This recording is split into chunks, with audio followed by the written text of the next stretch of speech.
Здравствуйте, в эфире «Эхо Москвы» в Уфе, программа «История башкирских родов». У микрофона Руслан Валиев, и у нас в гостях Салават Хамидуллин, руководитель автономной некоммерческой организации ШЖР, с которым мы разбираем историю башкирских восстаний. Здравствуйте, Салават. Здравствуйте. Я напомню нашим радиослушателям, что мы начали говорить о крупном башкирском восстании 1704-1711 годов и остановились на событиях 1708 года. 1707 года, вот как раз когда восстание началось, вот в прошлой программе мы говорили о фигуре Алдара Исекеева, Тархана, старшины Бурзянской волости. Жил он на стыке современного Бурзянского и Баймакского районов, предположительно на реке Кана, притоке, Белой, где примерно находится аул Атиково. Это было первое лицо Башкирии, как его даже в некоторых источниках писали «владелец Башкирии», как бы удельный князь. Хотя таковым он не был, но другого определения просто, дореволюционные историки найти не могли, и вот так его владельцем называли. Первое лицо Башкирии, герой Азовского похода, плюс, один из богатейших людей, человек физически, можно сказать, назвать его богатырем, поскольку он в поединке победил в Азовском походе выехавшего против него турецкого богатыря.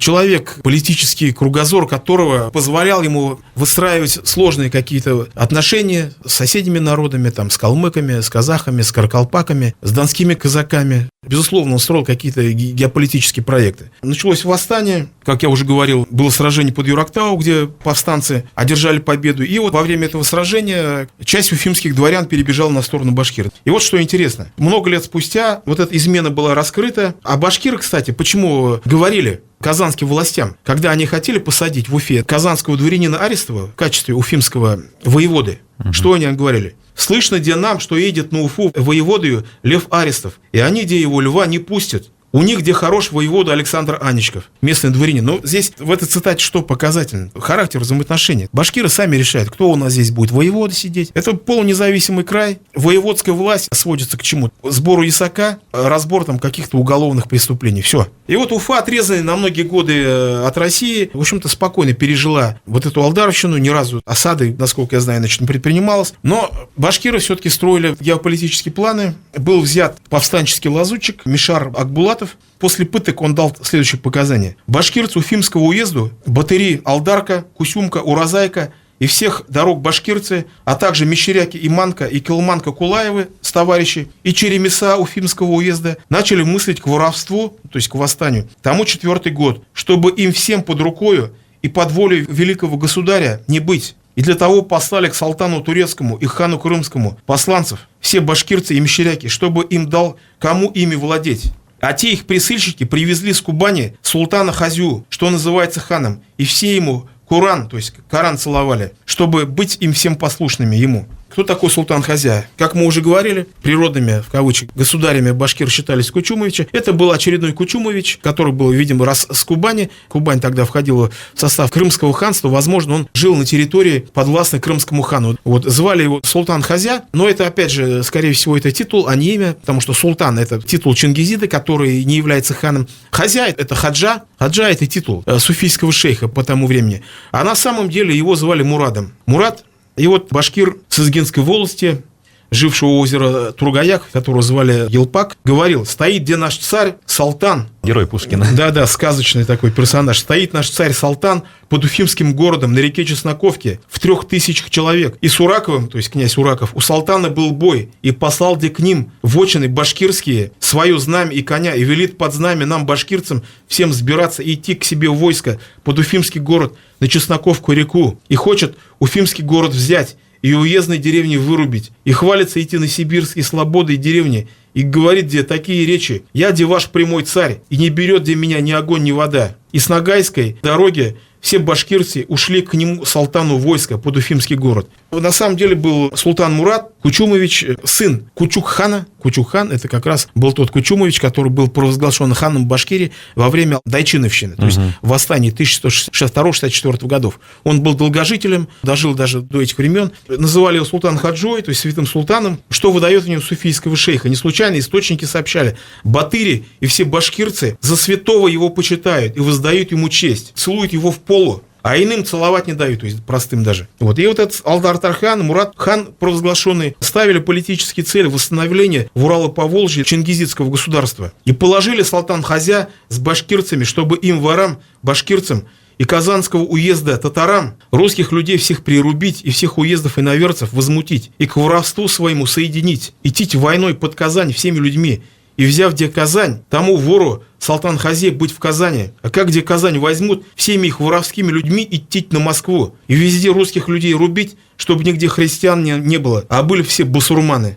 Извините, как бы. Формулировки понятны. Да. То есть это как бы за что купили, то есть это язык документа. Автор этого документа как понимал, так он и изложил. Ну, башкиры установили контакты с турецким султаном, с крымским ханом, народами Северного Кавказа и даже с донским атаманом Кондратием Булавиным. Они пытались вот это восстание расширить. Вот русский историк Сергей Соловьев, которого мы цитировали в прошлых программах, писал: в 1707 году уфимский башкирец, назвавшись султаном, ездил в Константинополь и Крым просить помощи делу единоверцев. Потом пробрался на Кубань, оттуда к горским народам, чеченцам, мечкисам, аксайцам и прельстил их, выдавая себя за святого и за султана башкирского. Горцы провозгласили его своим владыкою. Скоро пристали к нему кумыки, агараханские казаки-раскольники, терские кочевые акачены. Собравшись со всеми этими народами, святой султан подошел 12 февраля 1708 года к Терской крепости, сжег Слободы и Острог. Это как раз вот тот самый святой султан. Мурат Кучуков ездил в Стамбул, пытался добиться аудиенции у султана турецкого Ахмеда III, но его там служба протокола не пропустила.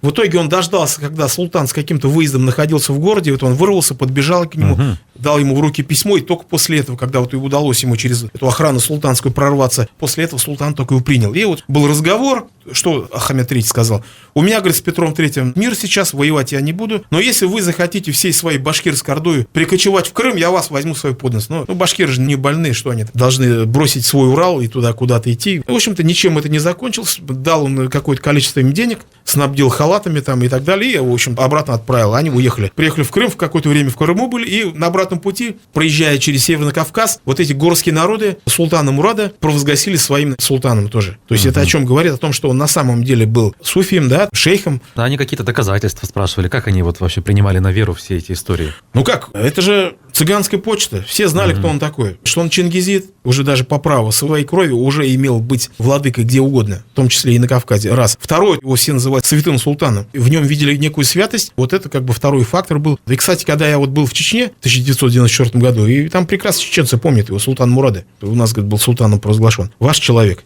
из Башкирии прибыл.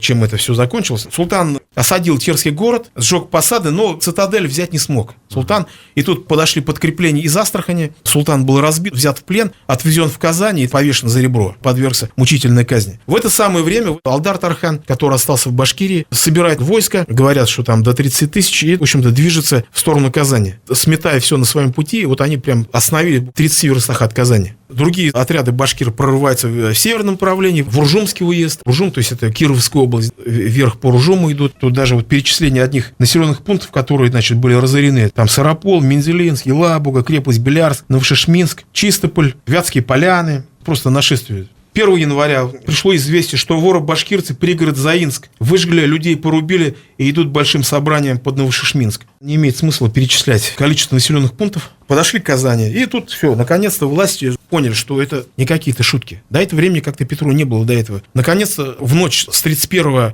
декабря 1707 года на 1 января 1708 года Петр собрал вот эту конзилию, так называемую, свою. Вот они 2 дня вырабатывали планы по подавлению вот этого восстания. Под Казань было брошено войско, стольник Федор Есипов, потом Афанасий Дмитрий Мамонов, потом генерал-майор Гулец и сам Петр Хованский. Вот одновременно огромное башкирское войско прорывается в Кунгурский уезд. Допустим, что пишут? Очевидцы рисуют картину просто панического бегства населения из уезда, Кунгурского уезда. Они, жены детей своих, оставив в Кунгуре, от башкирских татар бегут в Кайгородский уезд к свойственникам. И кругом села, церкви и деревни выжженные, люди порублены. Да и тех местах на Сибирской дороге, в Уфимском уезде стоят тех башкирских татар с 8 тысяч и больше, и в панцирях, и в кольчугах. А Алдар Исакиев участвует в этих боевых действиях? Ведет свое войско к Казани. Вот. У него ставка была, это деревня Савруши, получается, на левом берегу, как раз напротив Казани, но только на другой стороне Камы. Переправился на другую сторону, и там тоже, значит, происходили бои. В конечном итоге, после нескольких сражений, вступили в переговоры, опять же, с тем же Хованским. Все контакты происходили через Хованского. Кредит доверия он все-таки определенно имел. Договорились к тому, что башкиры оставят Казанский уезд и уйдут на территорию Уфимского уезда. Что и произошло. Оставив Казанский уезд, они перешли на ту сторону Камы, отступили в Башкирию.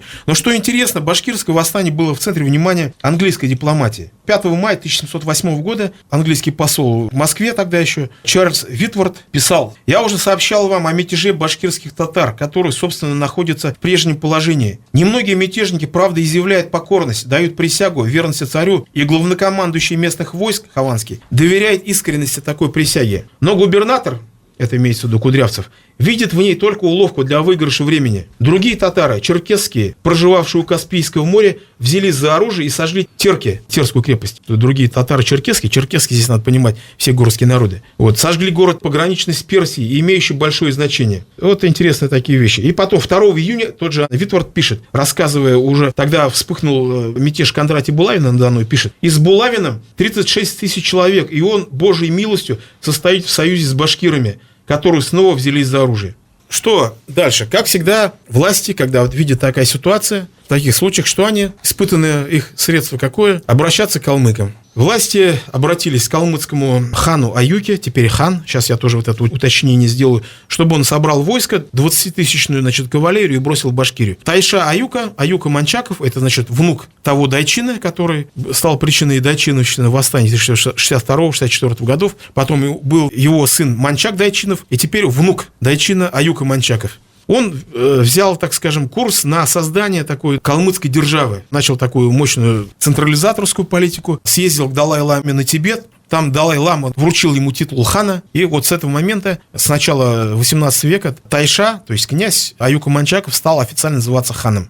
Хотя не был чингизидом. И вот он 20-тысячный войск собрал и двинулся в Башкирию. Но тут внезапно на него напал донской атаман Игнат Некрасов по договору с башкирами. После этого Аюка писал, что хочет идти он на воров башкирцев многими людьми, только мешают ему донские казаки. Приведенный факт дали ученым повод считать, что донские казаки действовали согласованно. Что и понятно. Допустим, Ахмед Заки Валиди писал, что в летописи донских казаков, вероятно, некрасовцев, упоминается башкирский султан Мурат, о чем он узнал во время встречи с их представителями в 1957 году в Нью-Йорке. Существовали также договоренности между башкирами и яйцкими казаками. Последние обязались русских людей, которые будут на башкирцев наступать, будут рубить. Как мы видим, тут огромная такая коалиция восточных народов возникла.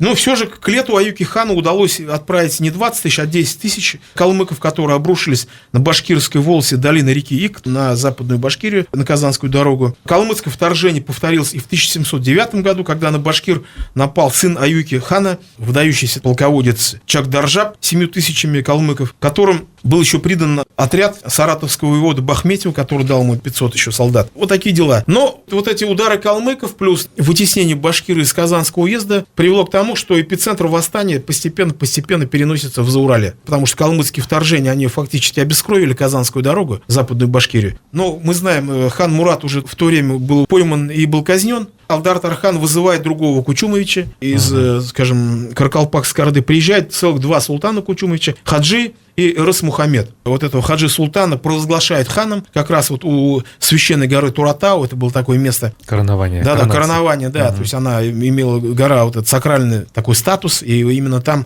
происходило коронование всех этих башкирских ханов.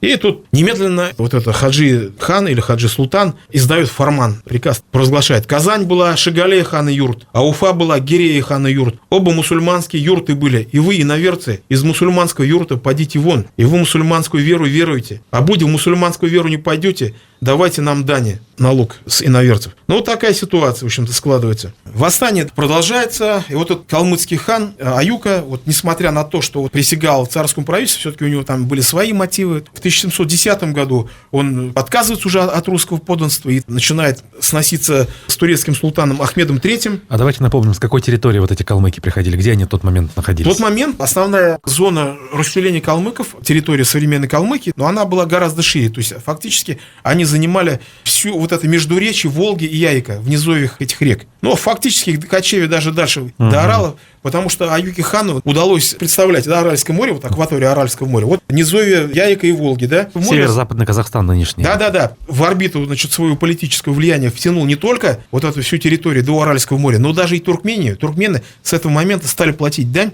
Юго-восточная оконечность Каспия, да? И вот он такую, значит, пусть эфемерную, но на время вот сколотил вот такую державу. И Аюка пишет, значит, турецкому султану: племя иштеков, иштеки — это внешнее название башкир, данное им со стороны других, в первую очередь, кочевых народов, соседних казахов, каракалпаков, калмыков. Племя иштеков, которые мусульмане до недавнего времени находились под гнетом русских. В последнее время они находят себя весьма сильными. И один султан из племени иштеков с некоторым количеством людей совершил поход на одну московскую крепость, известную как Терк. Указанного султана казнил московский царь. После чего племя иштеков, каракалпаки и киргиз-кайсаки, эти три племени, три рода, все мусульмане, объединившись, определили иштеком султана из каракалпаков, Кучумовича. И эти роды заключили с нашим государем Аюка ханом соглашение и договор о набеге на московское государство. И зимой прошлого года, то есть, получается, 1709 года, когда река Итиль, то есть Волга, покрылась льдом, и около 40 тысяч русских, находившихся в московском подданстве, направлялись в поход на иштеков, на башкир. Аюка хан помог иштекам. Племя иштеков встретило названный русский отряд. Указанный отряд, обнаружив свою неспособность противостоять иштекам, укрепился на льду, посчитав, что иштеки не пойдут на лед. Так, после этого иштеки взломали лед выше и ниже течения реки, отчего русские вместе с лошадьми и обозом утонули. То есть нам совершенно, историкам, неизвестно, о каком это вообще сражении идет речь. Я допускаю, что какие-то источники не сохранились, ведь существует письмо Аюки хан. Понятное дело, что он не врет, то есть есть как бы простор для деятельности. Так, если я правильно понимаю, то вот с этого времени восстание пошло на спад. Не то, что на спад. В 1709 году казанский губернатор Апраксин окончательно признал бессилие властей подавить башкирское восстание в письме Петру Первому. «О тех башкирах доношу тебе, государь. Народ их проклятый, многочисленный и военный, да безглавный. Никаких над собой начал, хотя бы как на Дону, подобно атаманам, и таких не умеет». То есть нету главы, там, с кого спросить. То есть это же военная демократия, каждый сам по себе. Попробуй там с кем договориться, ни с кем не договоришься. В общем, одним словом, здесь было признано бессилие администрации. Да, он же, значит, жаловался канцлеру Головкину: домашние злодеи, башкирцы, от тех никакого покорения и добра не видим, и живем от них во всегдашнем опасении. И вот что происходит. Фактически, Башкирия, можно сказать, с началом этого восстания, она выпала из системы управления и структуры российского государства. То есть, де-факто стала независимой. Башкирия правит свои какие-то ханы, и налоги не собирается, исаков не платят, ничего, так скажем. Независимые, но не организованные при этом. Ну как, ханы были, сидят ханы правят. Недаром историк Таймасов пишет: в результате успешной борьбы башкиры фактически добились независимого положения. Вот такая ситуация, все пускается как бы на самотек. Ну, что еще хотелось бы сказать? Восстание, оно было успешным, башкиры одержали победу в этом восстании. По сути, первым успешным крупным восстанием. Ну, что значит первым успешным? Предыдущие восстания, они тоже не закончились поражением. Но здесь просто вот эта победа, она была уже настолько явной. Что расписались в бессилии даже чиновники в Казани. Чиновники одно, а в Башкирии, в общем-то, провозглашаются какие-то ханы, и вот возникает вот такое, значит, пусть недолговечное, какое-то эфемерное государственное образование во главе с ханами-чингизидами. Мы продолжим разбирать башкирское восстание 1704-1711 годов в следующей программе. Напомню, что у микрофона был Руслан Валиев и Салават Хамидуллин, руководитель автономной некоммерческой организации ШЖР. Спасибо большое, Салават. Спасибо, до свидания. Всего доброго.